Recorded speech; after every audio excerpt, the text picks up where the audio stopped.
విశాఖ కేంద్రంగా జనసేన పార్టీ కొత్త రాజకీయ వ్యూహానికి తెరతీస్తోంది. ఉత్తరాంధ్రను వేదికగా చేసుకుని రెండు తెలుగు రాష్ట్రాల్లో జనసేన పార్టీని జనంలోకి తీసుకువెళ్లడానికి కొత్త ప్రణాళికలు రచిస్తోందట. అవమానించిన చోటే అందలమెక్కాలనే నిర్ణయానికి వచ్చిన జనసేన అధినేత పవన్ కళ్యాణ్ విశాఖ నుండే రాజకీయాన్ని నడపడానికి ప్లాన్ చేస్తున్నట్టు కనిపిస్తోంది. ఒకరు కాదు, ఇద్దరు కాదు, ఏకంగా 15,000 మంది క్రియాశీల కార్యకర్తలతో జనసేనుని కొత్త యాక్షన్ ప్లాన్ రెడీ చేస్తున్నారట. అసలు జనసేన పార్టీని జనాల్లో మరో స్థాయికి తీసుకువెళ్లడానికి పవన్ కళ్యాణ్ మనసులో ఉన్న ఆలోచనలేంటి? రెండు తెలుగు రాష్ట్రాల కార్యకర్తల సమావేశానికి విశాఖని ప్రత్యేకంగా ఎన్నుకోవడానికి కారణమేంటి?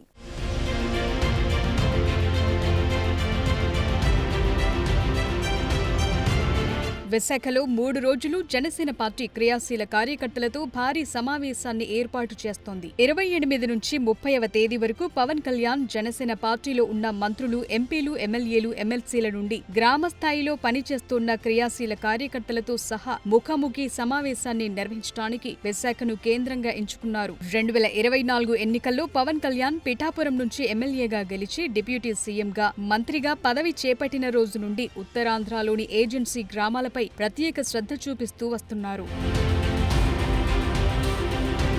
2-3 నెలలకోసారి ఉత్తరాంధ్రలోని ఏజెన్సీ గ్రామాల్లో పర్యటనలు చేస్తూ జనసేన పార్టీని గ్రౌండ్ లెవెల్లో అందరి దృష్టిని ఆకర్షించేలా ప్రభుత్వ పార్టీ కార్యక్రమాలను చక్కబెట్టేస్తున్నారు. ప్రస్తుత అల్లూరి సీతారామరాజు జిల్లాలోని అరకు పార్లమెంట్, పాడేరు, అరకు ఎమ్మెల్యే నియోజకవర్గాల్లో వైసీపీ బలంగా ఉండడంతో ఆ నియోజకవర్గాలను టార్గెట్ చేసి రానున్న ఎన్నికలకు జనసేనను సిద్ధం చేస్తున్నారు అనే ప్రచారం గత సంవత్సర కాలంగా జోరుగా సాగుతోంది. దీనికి తోడు రానున్న పంచాయతీ ఎన్నికల్లోపు జనసేన పార్టీని గ్రామ స్థాయిలో బలోపేతం చేయడానికి పవన్ కళ్యాణ్ కొత్త వ్యూహాలను రచిస్తున్నారట.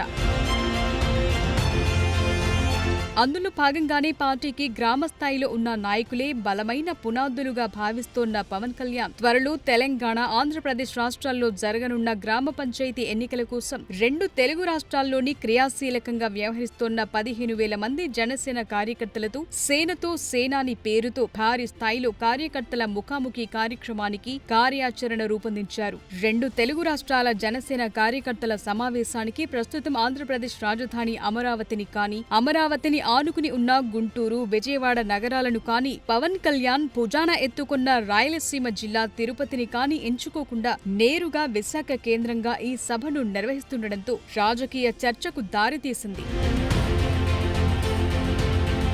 ఆంధ్రప్రదేశ్లో ప్రస్తుతం జనసేన, తెలుగుదేశం, బీజేపీ కూటమి అధికారంలో ఉంది. అధికారం పరంగా 3 పార్టీలు కలిసి ఉన్న పార్టీల పరంగా ఎవరి రాజకీయ గుర్తింపును వారు నిలబెట్టుకునే ప్రయత్నం చేస్తున్నట్టు కనిపిస్తోంది. డిప్యూటీ సీఎంగా బాధ్యతలు చేపట్టిన తర్వాత పవన్ కళ్యాణ్ తన ప్రత్యేక రాజకీయ గుర్తింపును నిలబెట్టుకునే ఆలోచనలో ఉన్నట్లు స్పష్టంగా కనిపిస్తోంది. ముఖ్యంగా ఇప్పటికే టీడీపీ పార్టీ జాతీయ అధ్యక్షుడు చంద్రబాబు, రాష్ట్ర ముఖ్యమంత్రిగా, టీడీపీ జాతీయ ప్రధాన కార్యదర్శి నారా లోకేష్ మంత్రిగా కొనసాగుతూ టీడీపీని రాష్ట్రంలో మరింత బలోపేతం చేయడానికి కృషి చేస్తున్నారు.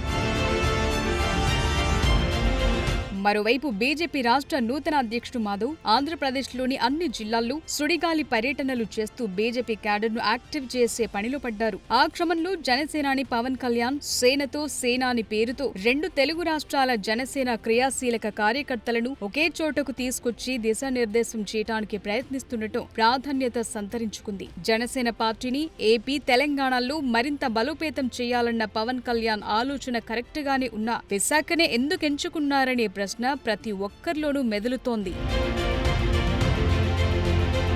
అయితే పవన్ కళ్యాణ్ ఎక్కడ పోగొట్టుకున్నామో, ఎక్కడ అవమానపడ్డామో అక్కడ్నుంచే తమ సత్తా చాటాలని ఆలోచన చేస్తున్నట్లు ఈ కార్యకర్తల సమావేశాన్ని విశాఖలో నిర్వహించడం ద్వారా తెలుస్తోంది. 2019 ఎన్నికల్లో గాజువాక నుంచి పోటీ చేసిన పవన్ కళ్యాణ్ ఘోరంగా ఓడిపోయారు. తరువాత పార్టీని నిలబెట్టుకోవటానికి 2 సార్లు విశాఖ వచ్చినప్పుడు జగన్ ప్రభుత్వ హయాంలో పవన్ కళ్యాణ్ ను ఒకసారి రోడ్డుపైన, మరోసారి హోటల్లోనే నిలబెట్టడం లాంటివి జనసేనాని తీవ్రంగా పరిగణిస్తున్నట్టు చెప్తున్నారు. అందుకే జనసేన పార్టీ అధ్యక్షుడిగా ఓటమి చెందిన విశాఖ నుండి జనసేన పార్టీ రాజకీయ ఎదుగుదలకు కొత్త ఎజెండా రెడీ చేయడానికి విశాఖనే కేంద్రంగా నిర్ణయించుకున్నట్టు తెలుస్తోంది.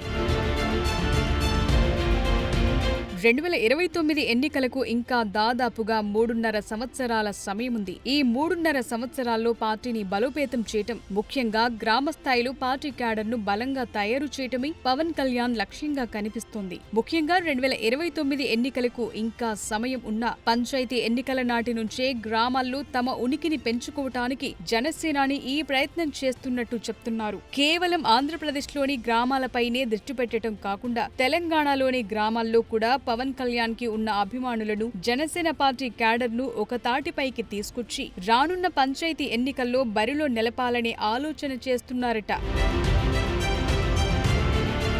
2014 ఎన్నికల నాటికి జనసేన పార్టీని స్థాపించిన తరువాత జనసేనాని పూర్తిగా ఆంధ్రప్రదేశ్ రాజకీయాలపైనే ఎక్కువ దృష్టి పెట్టారు. 2024 ఎన్నికల్లో జనసేన పార్టీ అభ్యర్థులు ఎమ్మెల్యేలుగా, ఎంపీలుగా గెలిచి రాష్ట్రంలో మంత్రులుగా పరిపాలనలో భాగస్వాములయ్యారు. ఎమ్మెల్సీలుగా పదవులు చేపడుతున్నారు. వివిధ నామినేటెడ్ పదవుల్లో జనసేన పార్టీ నాయకులు నియమితులవుతున్నారు. ఆ క్రమంలో తెలంగాణలో కూడా జనసేన పార్టీని కీలకమైన పార్టీగా నిలబెట్టడానికి గ్రామ స్థాయిలో ఉండే క్రియాశీల నాయకత్వాన్ని సిద్ధం చేసి కార్యకర్తలకు న్యాయం చేయటానికి సేనతో సేనాని కార్యక్రమానికి రూపకల్పన చేసి విశాఖ వేదికగా తెలంగాణ జన సైనికులను విశాఖ రప్పిస్తున్నట్లు తెలుస్తోంది.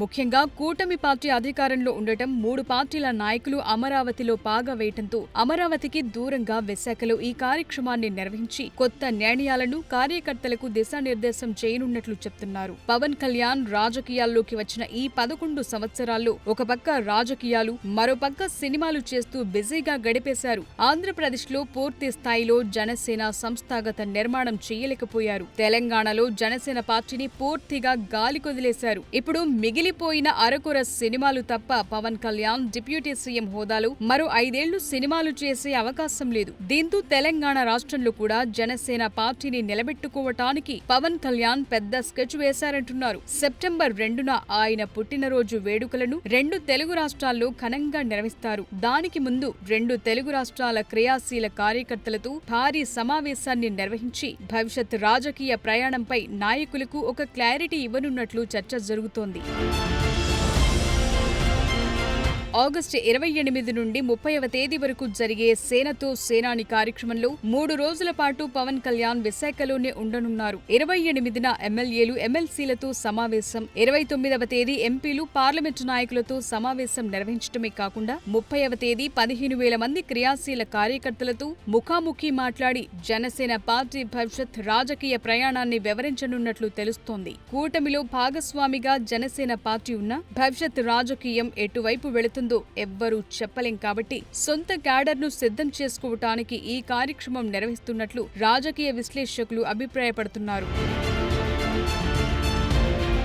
ఈ భారీ సభ కోసం ఇప్పటికే జనసేన ప్రత్యేకంగా 12 కమిటీలను ఏర్పాటు చేసింది. 3 రోజుల పాటు జరిగే జనసేన పార్టీ క్రియాశీల కార్యకర్తల కార్యక్రమానికి ప్రత్యేక ఏర్పాట్లను ఈ 12 కమిటీల నాయకులు ప్రత్యేకంగా పర్యవేక్షిస్తున్నారు. 15,000 మంది కార్యకర్తల సభకు భారీ ఎత్తున ఏర్పాట్లు చేస్తుండటంతో పార్టీ భవిష్యత్ రాజకీయాలకు ఇచ్చే ప్రాధాన్యత ఇక్కడ స్పష్టంగా కార్యకర్తలకు అర్థమయ్యే అవకాశం కనిపిస్తోంది. అయితే జన సైనికుల్లో మాత్రం ఈ మహాసభ తరువాత జనసేన కొత్త పంథాలు అడుగులు వేస్తోందా, లేక ఎన్డీఏ కూటమిలోనే కొనసాగుతుందా అని సందేహాలు వేధిస్తున్నాయట. ఎందుకంటే పవన్ కళ్యాణ్ ను భవిష్యత్ ఏపీ సీఎం గా ఊహించుకుంటున్నారు ఆయన అభిమానులు. అయితే మరో 15 ఏళ్లు చంద్రబాబు రాష్ట్రానికి సీఎం గా ఉండాలని స్వయానా పవన్ కళ్యాణ్ పదే పదే చెప్తున్నారు.